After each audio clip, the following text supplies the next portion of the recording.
There are situations that only become dangerous after you've already committed to them. Not because they look overly threatening, not because they feel wrong in any way, but because they feel too normal to question. This is a story about a man who expected to be gone for minutes, and what happened when the ground left him no way back. It's midnight somewhere, and tonight I have a story for you.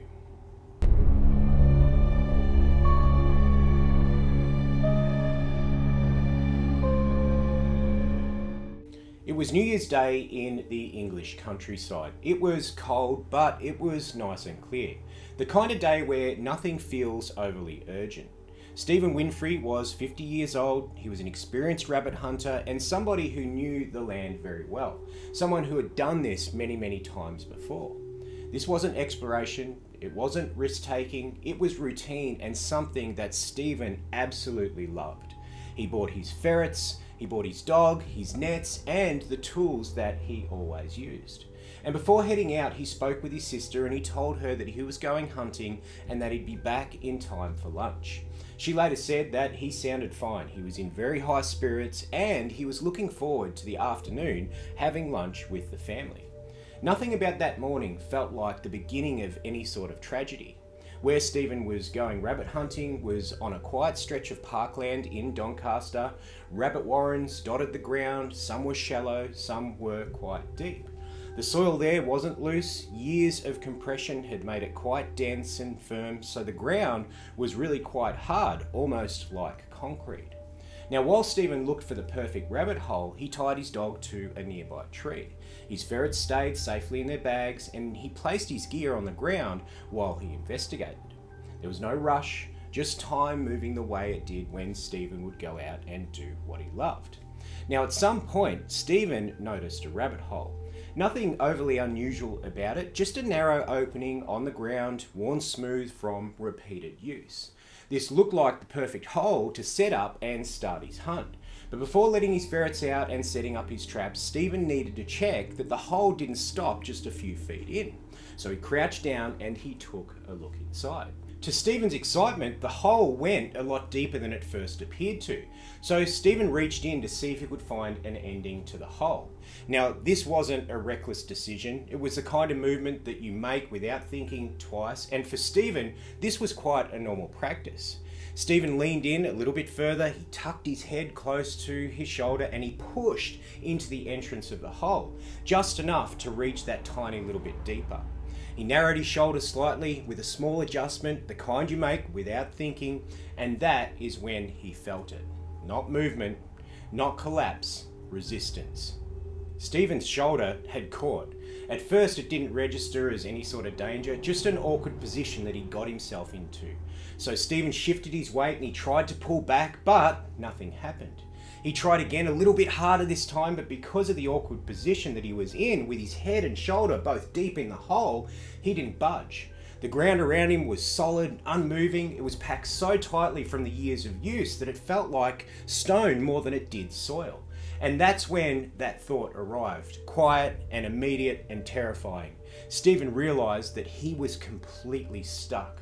He wiggled his shoulders, trying to change his angle, but the position that he'd reached into the hole was working completely against him. His arm was just way too far forward, his chest was pressed tight, and his head was pressed up hard against the roof of the hole. There was nothing beneath him to push against, and the angle of the hole facing downward made it almost impossible for him to back out. In fact, the more that he struggled, the more lodged he actually became. Panic kicked in and Stephen began to struggle. With one hand free that wasn't lodged in the hole, Stephen scratched his fingers along the entrance, trying to widen it, trying to create space, trying to free his head, but the ground just didn't give. His nails dragged across earth that might as well have been concrete, and the harder that he fought, the tighter the hole seemed to hold him. He screamed out for help, but there was no one around, and even if there were people around, no one would have heard him. His screams were that muffled because his head was so far inside the rabbit hole, and any attempt to scream for help was deadened by the thick earth around him. And with all that panic and all that trying to dig his way out, Stephen's breathing was deep and fast, and with every breath, the air around his head felt heavier and thinner. Stephen realised that he was using oxygen faster than it could be replaced, and that realisation changed everything. Stephen knew that he had limited time, which made his panic even worse. Stephen stopped trying to dig, not because he gave up, but because he understood that it just wasn't possible. So he tried something else. He tried twisting his body, contorting, forcing his shoulders into a new angle. Anything that might let him slide free. This wasn't thrashing, it was calculation, desperate, focused problem solving. His body began to curve inside the entrance to the hole, his legs lifting slightly behind him, his torso bending at an unnatural angle. Stephen didn't care if he broke bones trying to get himself free, but the hole allowed for no margin. The ground didn't move, the space didn't change, and the air kept running out. The next day, the park was quite busy. People were out walking their dogs, and one of the walkers noticed something quite strange sticking out of the ground over in the field. A pair of legs, twisted, still, and weirdly pointing up from the earth in an unnatural angle. They went closer to investigate, and they realised that it wasn't an animal, it was actually a man. Emergency services were called, and very sadly, Stephen Winfrey was pronounced dead at the scene. He was found wedge first into the rabbit hole. One hand was visible between his legs, scratch marks surrounded the entrance of the hole, and his whole body was positioned at a roughly 45-degree angle, the result of Stephen's final attempt to twist his way free. A post-mortem confirmed the cause of death was from asphyxiation. Stephen had run out of oxygen while he was trying to free himself from the hole. Stephen Winfrey didn't die because he was reckless. He didn't die because he was inexperienced.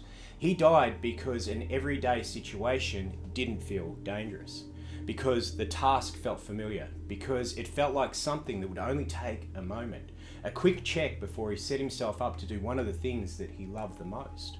Most dangerous situations don't announce themselves. They don't feel dramatic. They feel completely normal. And by the time you realise that you've made a mistake, there may be no space left to undo it.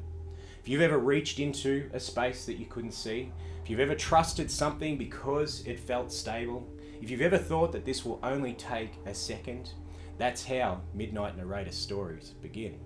Until next time, I'll see you at midnight.